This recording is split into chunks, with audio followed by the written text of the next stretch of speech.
Right then, I'm back on the bank, and it is Friday afternoon. Just check the phone. Oh, I'm in.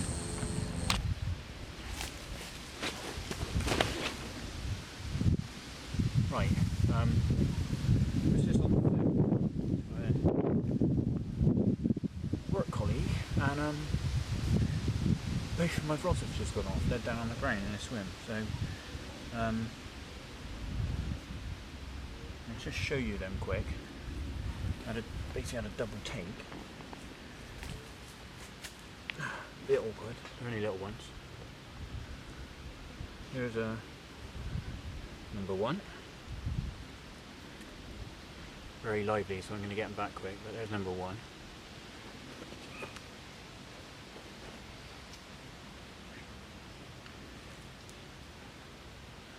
And there's number two, both about the same size.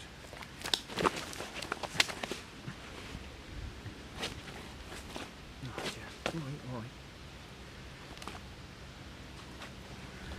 Right, he's going back. Right then, welcome to another episode of EES. This is another day ticket session. I am on Wildmarsh Lakes at Trinity waters, which is in Bridgewater, and I've been here about 2 hours now, I think.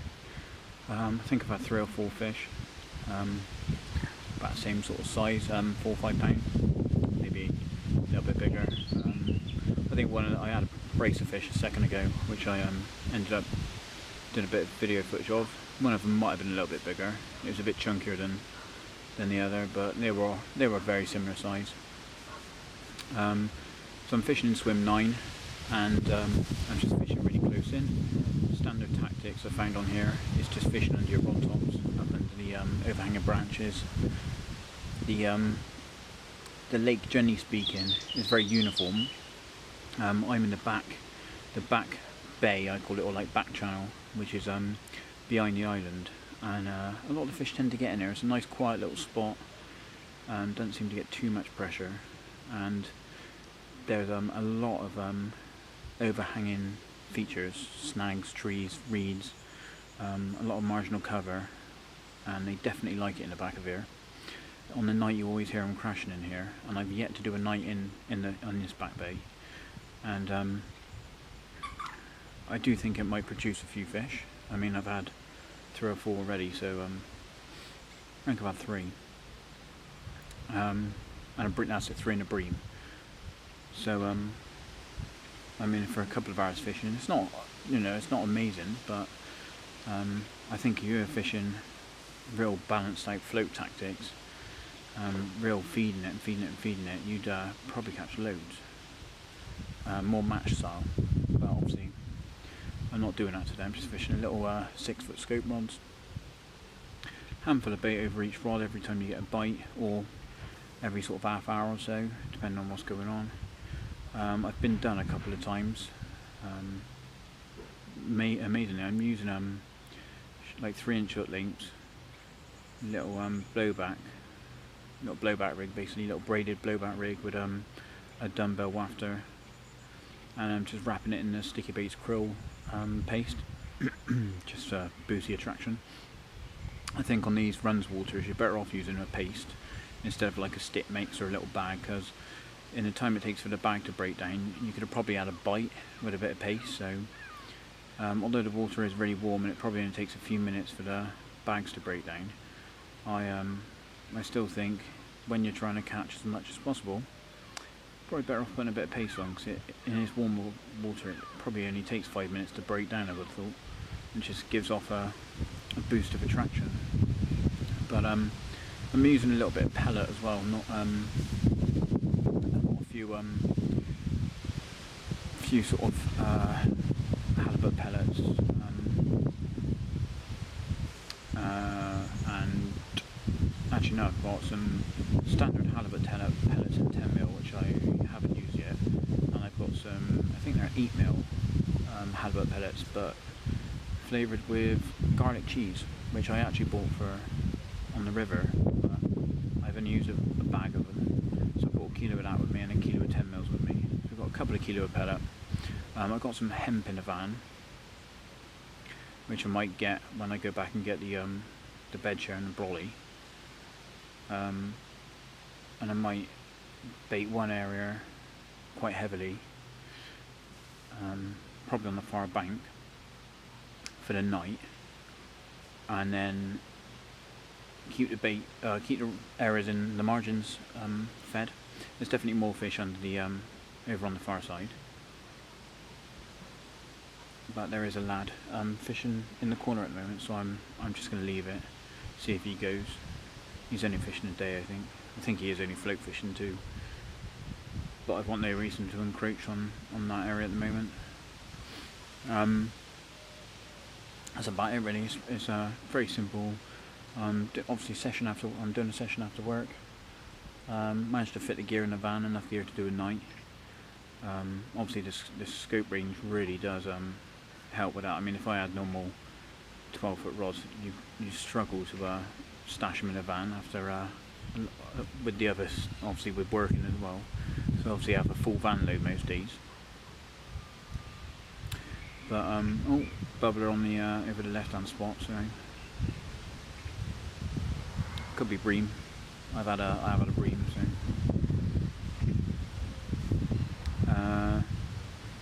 but anyway, I've been baiting up a few areas. There's one down to my right, one up to my left, up towards the opening of the bay, and there's one to my right down in the corner.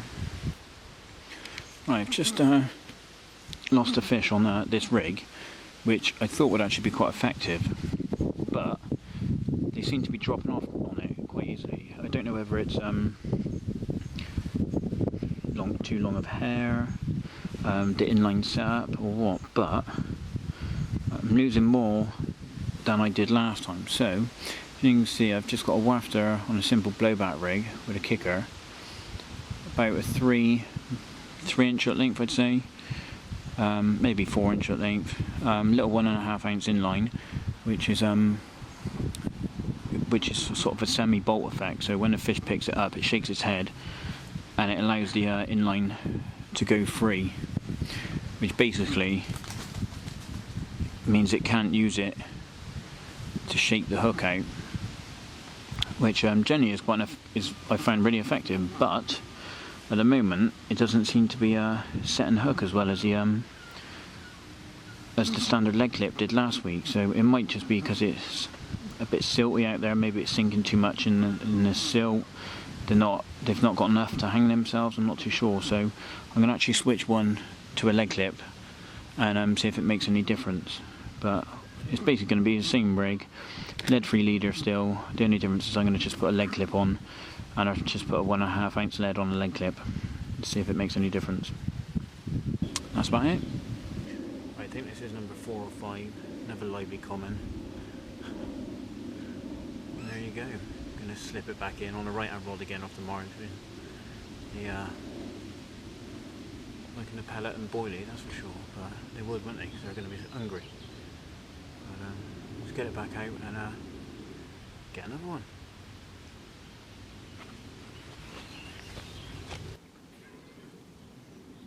Right, I was getting loads of bangs and taps. I was expecting to get a bite, and this little common just picked up a left hand rod. So another little one. Obviously they're all very small, but it is really good fun. And just show you what sort of stamp of fish I'm getting. Hopefully we'll pick up something bigger. I've heard one of the guys had an 18 and a 22, I think it was, so sooner or later something bigger might come along, but if not, it's good fun. But I'm going to put this fish back, bring the other rod in, go and get the bed chair and food from the van, and make myself something to eat, because I just brought the essentials just so that I could get a few bites. But I think this is number 5 or 6 now, and I haven't had a mirror yet. They're all common, so hopefully I get a nice mirror. Anyway, let's get them back.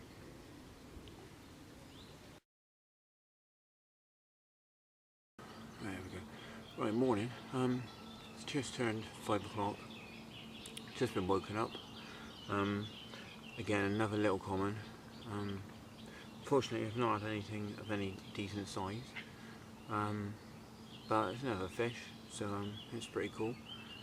I'll show you quickly, really lively, so I'm going to just show you, just to show you what it is, and get him back. But lovely condition, very fit and healthy. No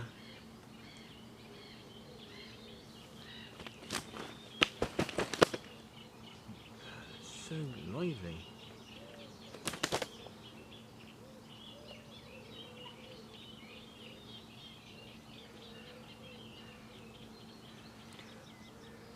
There you go, another little plump, healthy common on the right rod. Just peeled off out of the blue, woke me up. Only a little one, but another fish. So I think I'm on about 8, 9, something like that. I think I had two. I think I had 2 tench in the night on my my third rod down the bank, which were only about 3 or 4 pound each. Took a picture of one of them, but I should have took a picture of the second one because it was in better condition, but I didn't want to mess around too much. So anyway, let's get this little chap back and probably have a coffee, I think.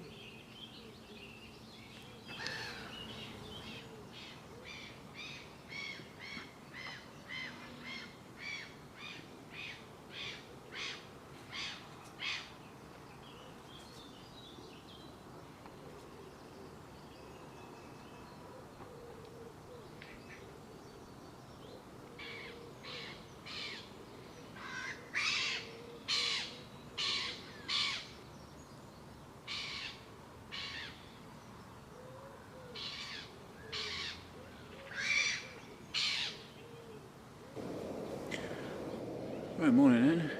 So you just see me up that little common. It's 20 past 5. I've just put a kettle on to make the first coffee of the day. And night was a bit quieter than I thought it would be. I had a couple of tench on the third rod, a couple of swims down, and that was intended for perch, but there's a few tension out there as well, so they love the prawn hook baits. Both similar sort of size, about 3 or 4 pound. I took a picture of one, like I said, but it was very tight. It had a really bad mouth. And I should have took a picture of the second one because it was quite clean in quite nice condition, so probably not caught as much, I would imagine. But I was quite surprised because a lot of the fish are really clean and tidy. There's not really any damage, no mouth damage. So it's quite unusual to catch something with such a bad conditions mouth. Anyway, I've topped up the spots. I've put a little bit of bait in the swim to my right and the swim further up to my left. I haven't put anything on them since yesterday, so I thought I'd top them up now this morning just to see if anything visits those areas. I'm definitely going to give them a go for 15-20 minutes just to see if anything does occur.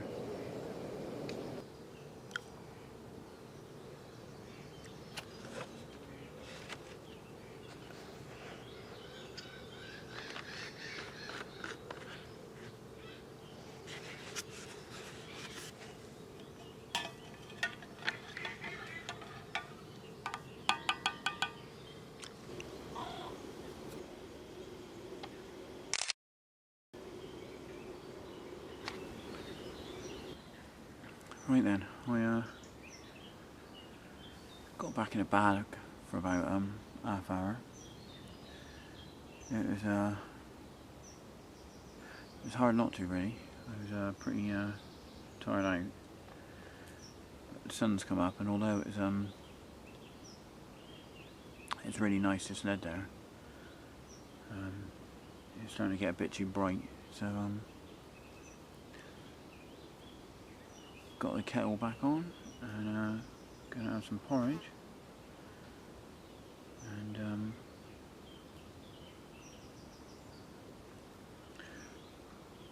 probably try a few of the other spots that I've been putting the bait on, I reckon.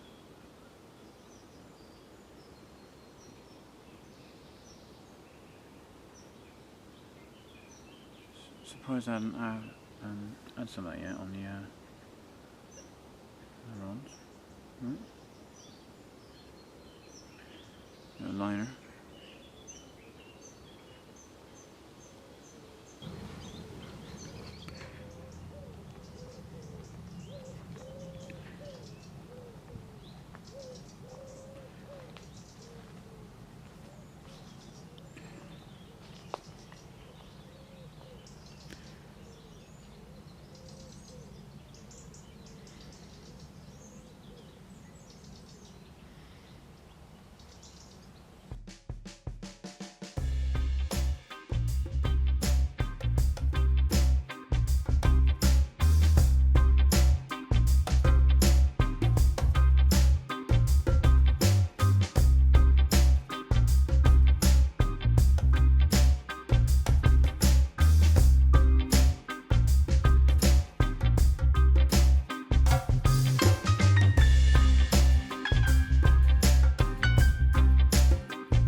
Right then, left rod this time, and again another little comment. I don't know if it's worth me showing you these little guys, because I mean they're all very similar, but just to prove what's happening, or I'll quickly show you. If he calms down. Come on, you're going to go back in a second. Let me just make you YouTube famous, and then you can go in.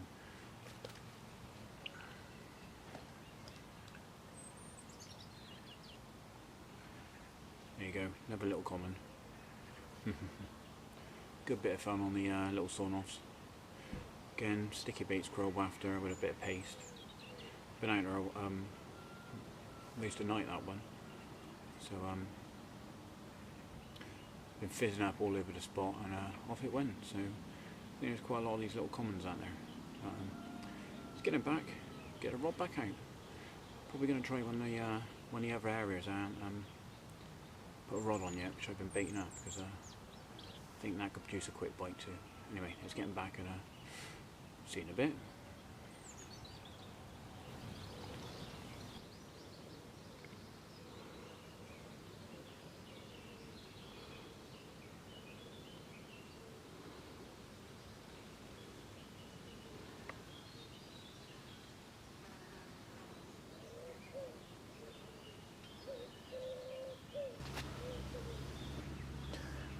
Right, I've just dropped into swim 5. This is where I had 3 off of the far bank last weekend on the evening. I've been trickling bait under the tree to my left, and basically I've just dropped the left rod down there, and I flicked the right rod to the far side. I've not put any free offerings on the far side, but last time there were fish quite evident in the area, and I had 3 bites at the end of the session last week, so I thought I might as well put that one across to the far side as well. I'm gonna give it a 10 minutes in here, 15 minutes, something like that, and then probably try the other area where I've dropped the bait in, which is in the corner to the right of where I was. So I'll flick it out there for a bit if not much happens there. I was still getting quite a bit of indication on the main swim, but because I've only got about an hour, I thought it was now or never really to try these other areas, so that's what I'm doing.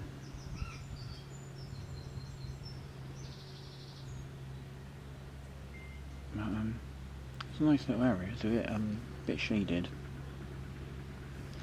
but it does look right for a bite.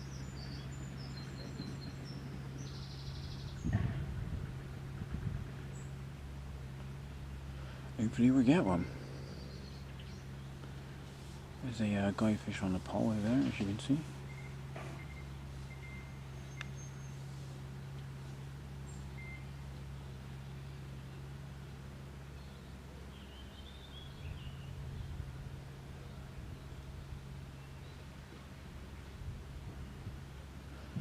Right then, anyway, we'll leave it there and see if anything happens.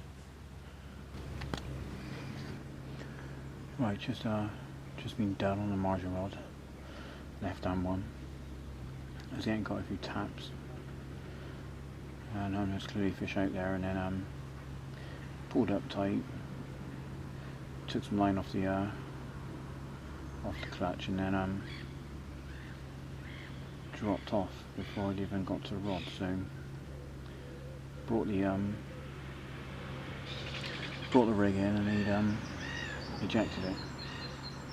Got a little blowback rig on there, and it had blown it right back to the knot, so set it back up again and put it back out.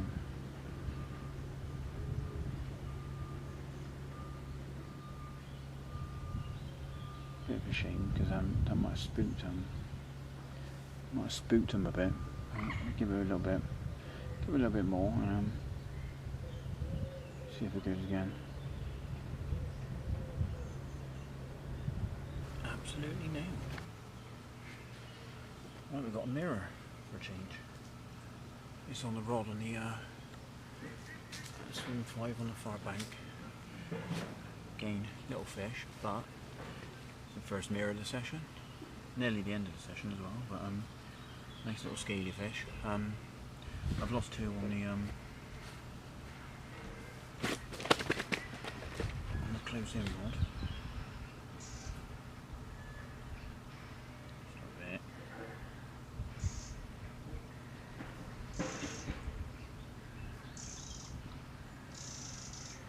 I've lost 2 on the close in rod, and one on the far side's just gone off. But a little mirror.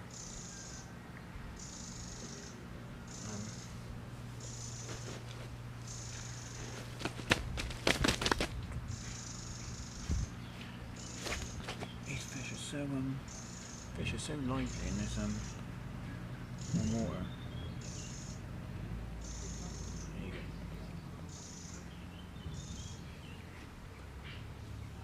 And there's the other side, little one. Just getting back.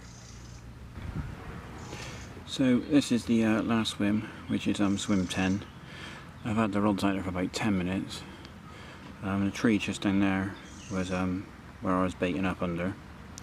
Turns out there was quite a lot of detritus on the bottom, and the rig got fouled up a couple of times, and I've had to put it a bit further out. Not much going on. I've just put leftover bait and that on a couple of different swims to get rid of it. What with me moving out in a week, I was just trying to clear stuff out. So anyway, I got to go now. So I'm going to make this the last entry, because I'm going to bring these rods in and get going. So thanks for watching again, and if you like, give me a like. Please subscribe. I'm going to be putting up regular videos. I'm trying to video most sessions. I mean, normally I wouldn't sort of photograph or video the fish I'm catching, but for the purpose of the filming for the YouTube channel, that's why I'm documenting a lot of these fish, just to show you what I am catching and what's happening. Just gives you an idea of what is actually going on in the session, as opposed to just telling you I've caught X, Y and Z. It's not quite as interesting as actually showing you what I've caught. So I know they're little fish and it's just a bit of fun after work and doing a quick overnighter, so hopefully it'll give you a bit of inspiration to get out and do a little overnighters and hopefully pursue something a bit bigger. Anyway, thanks for watching, and get out on the bank and get it for yourselves, and I'll be back soon, so tight lines.